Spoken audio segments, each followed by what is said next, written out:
Reuben's rant. Now, my rant this week is all about investment or interest-only loans for investments. I've talked about this before. I'm not a big bank basher myself. I think the banks have generally served the Australian public well, but there always are some exceptions. And one of the exceptions is the way they have priced interest rates on interest-only loans. Now, what happened is APRA, which is the supervisory body of the banks, were concerned about the irresponsible lending, people borrowing too much, not paying their debt down at all when they buy investment properties or even when they're buying their own home. And interest-only loans mean that people are just paying the interest and they're not paying the capital back.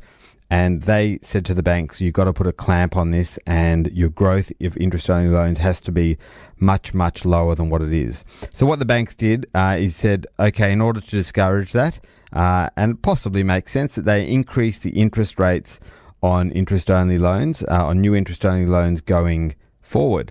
But not only did they increase the interest rates on new interest-only loans, they increased the interest rates on existing interest-only loans as well. So they went across the board in their whole loan book and they increased the rates. Now, I don't see how increasing a rate on an existing interest-only loan is actually helping stem future growth in it. I actually saw that as being a bit of a pricing gouge by the banks, which they were able to do under the cover of the political climate, which was curbing interest-only loans. But they didn't need to increase the interest on existing interest-only loans, but they've done that, and that's had a really good effect on their profit in the short term.